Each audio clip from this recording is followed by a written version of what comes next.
Hi everyone and welcome back to my channel. Today I'm gonna water my succulents and at the same time share some of my thoughts about this process and what I've learned during my 3 months plant journey. And yes, I've been growing my plants for a little bit more than 3 months now, so I'm not gonna pretend like I'm kind of professional or somebody who knows everything about them. But still my collection has grown from only one plant in the beginning to more than 100 of them.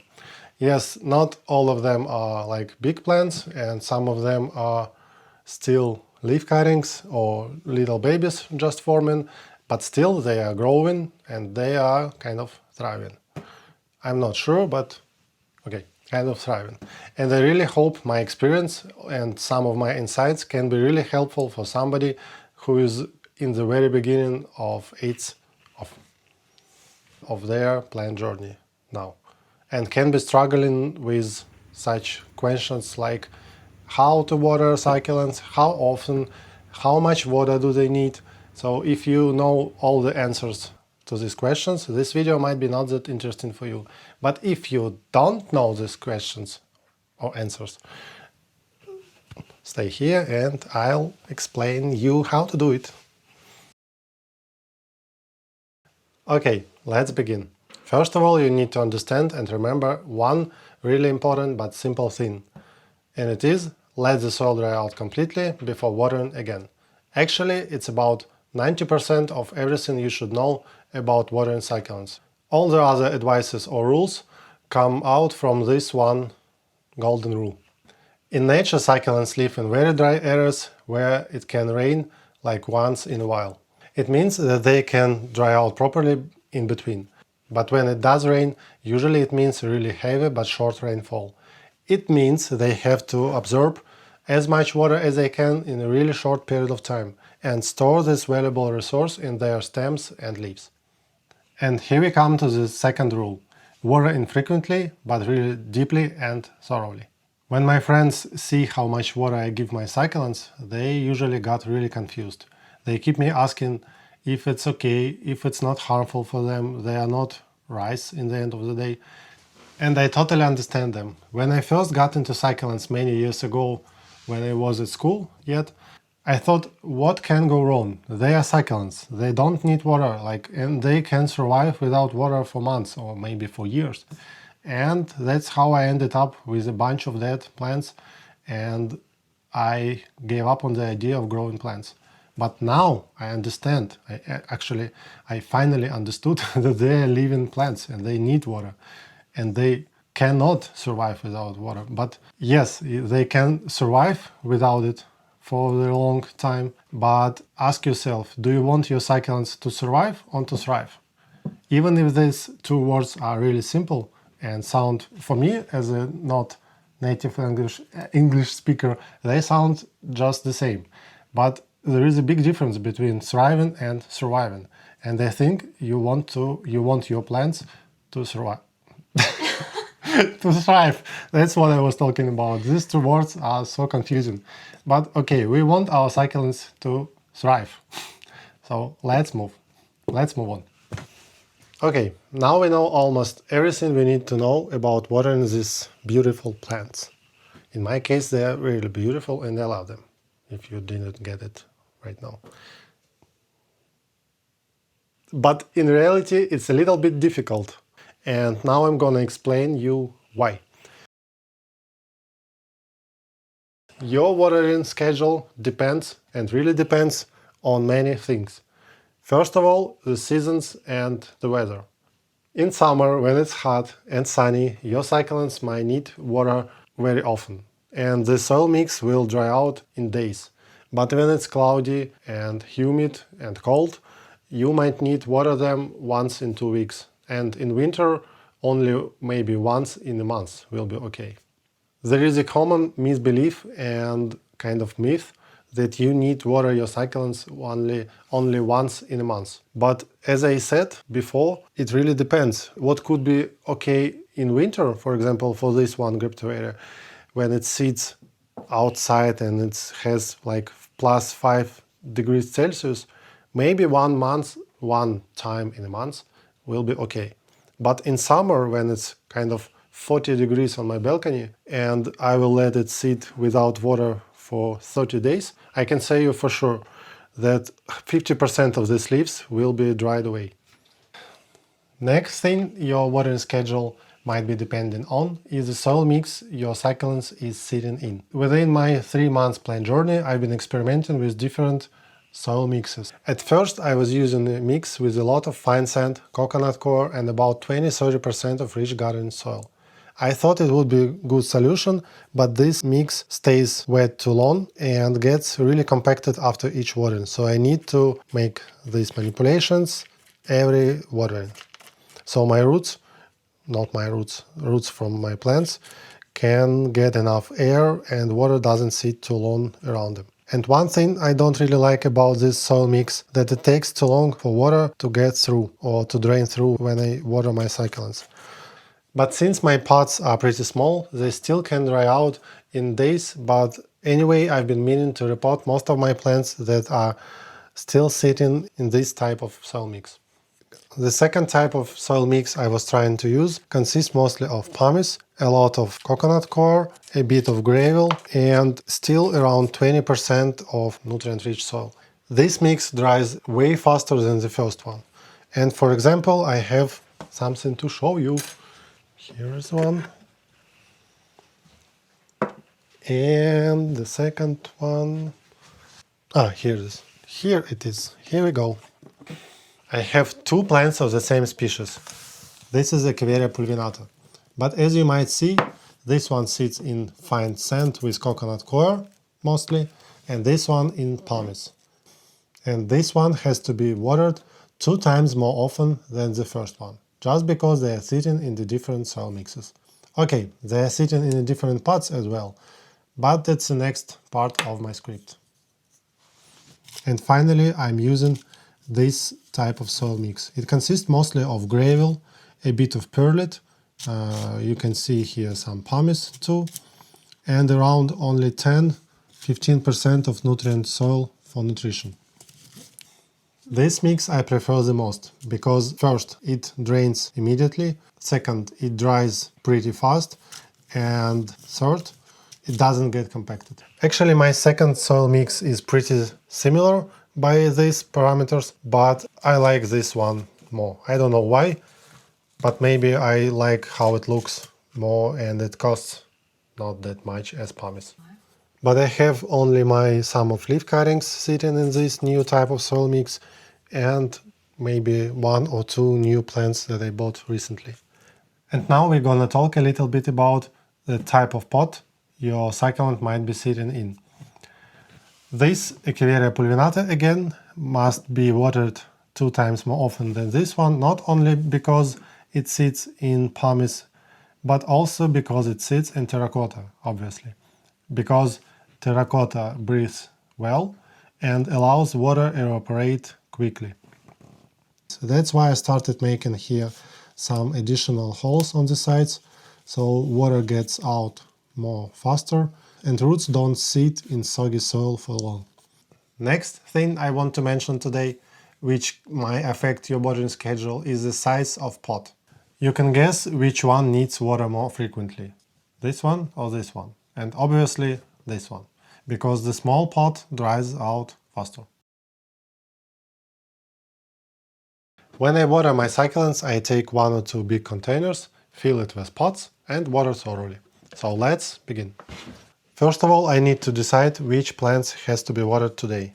This one I know hasn't been watered for long. This one, this one. What am I doing? They are sitting still in the container, and I can just water them here. So, for example, we have succulents. We have a lot of succulents in one container, but the problem is that here too many leaf cuttings, and I don't water them the same way as I water my big plants. This one can go away for now, but I guess all of this can stay. You can stay, you can stay, you. It's a bit messy here, but it's not a problem. And we need some more succulents, even this one. Which one as well? I would say this one. Okay, it's enough. Now I take my water can, okay, and water thoroughly. Excuse me. And that's what I was talking about. This soil doesn't allow water to drain like immediately, and I don't like it. It means it's got two-way compacted. And I don't like when the water gets in the rosette.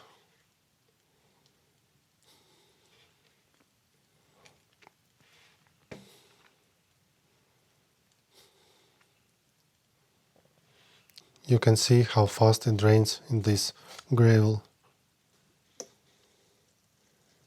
I try to water thoroughly, maybe 2 times when the water gets in, then 1 more time. So this way I can make sure that all the roots get their water.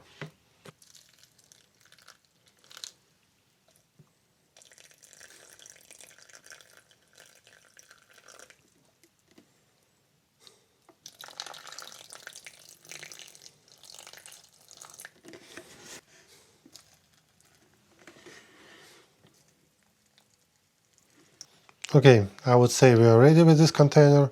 I let them sit in water for a little bit, maybe for 5 minutes, and now we can move to the next container. I will take this one. Oh, this one. Here we have quite a container.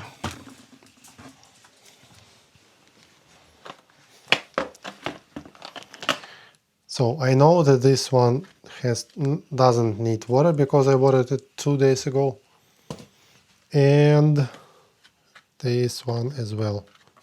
But all of this have to be watered today. This I try to fill the container more evenly so I can water simultaneously more plants. This one and maybe one more, can get one more. Which one? This one. I say this one because I still don't know all the names of my plants, and it's something I wanted to fix in the nearest future. There are actually 2 main ways of watering succulents. First one is top watering, which I'm doing now, and bottom watering, when you place your pot in container with water and let the water go up through the soil. For me, there is no big difference between these 2 methods. For me, the most important thing is to get your roots enough water, and that's it. And I cannot imagine the situation where in nature, like, it rains upside down. It's nonsense. But maybe such cases like with my echeveria, when you don't have any access to the soil and you cannot water it without splashing the leaves, maybe here bottom watering would be an option. But in all the other cases, it's not that important for me. So you can see how fast it drains in this type of soil mix, like almost immediately, and how long water sits here with sand. So I definitely need to repot most of them. And take a look, like one, and water is dripping from below. And that's what I like about these soil mixes. Okay, around 5 minutes went away, and now I can replace these plants to the dry container. They got what they need, and there is no reason to let them sit in water for too long. And I'm gonna reuse this water, because why not?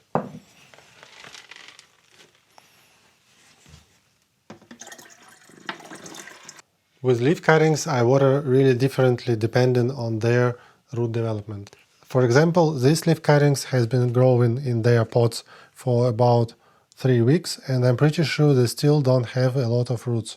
So they don't need a lot of water every time, and I give them slight mist, like this every 2 or 3 days, just to keep soil a bit moistured, but not to let them like rot away.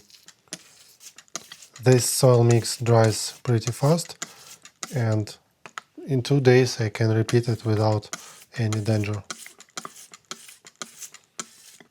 I know that these ones have a little bit more roots, so I can give them slightly more water, but also every 2 or 3 days.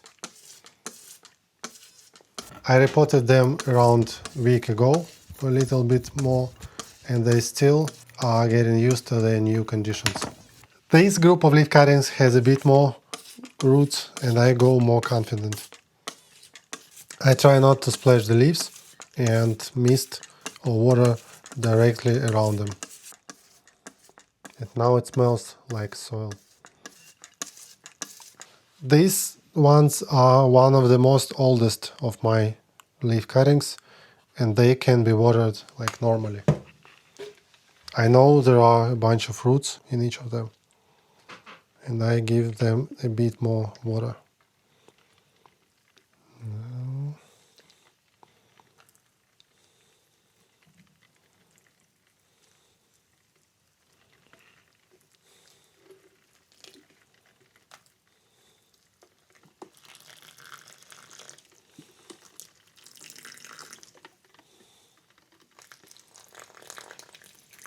Yeah, these ones are pretty small. They are not belong to this group.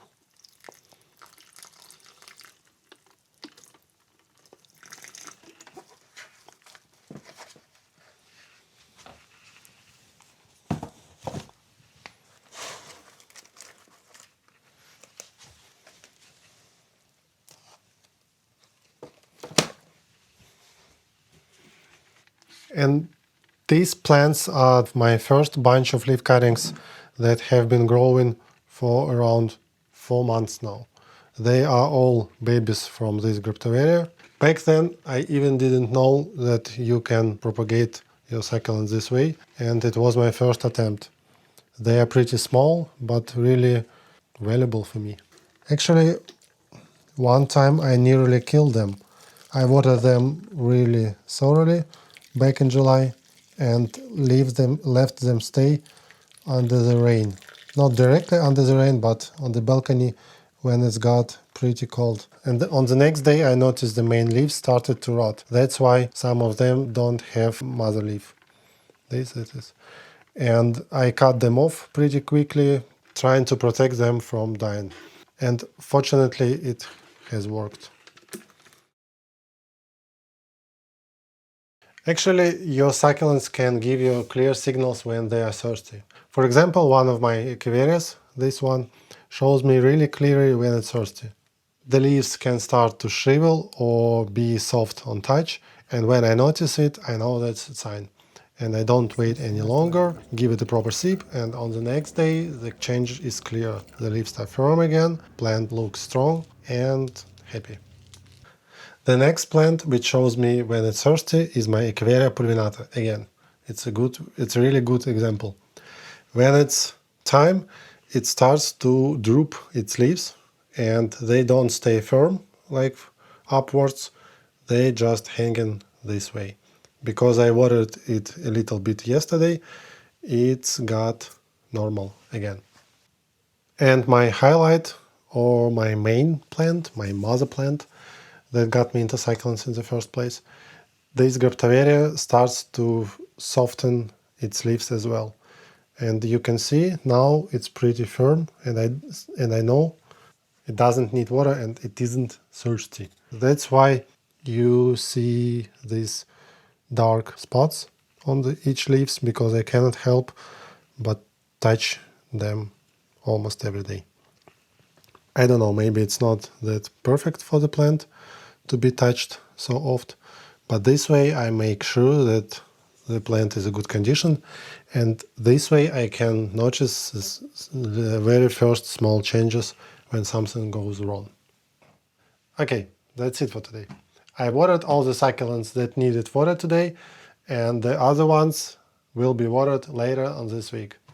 I hope it was helpful for you, And if it was, feel free to hit a like or leave a comment. And if you would like to follow me during my plant journey, you are always welcome. Thank you for watching and see you in the next one. Bye!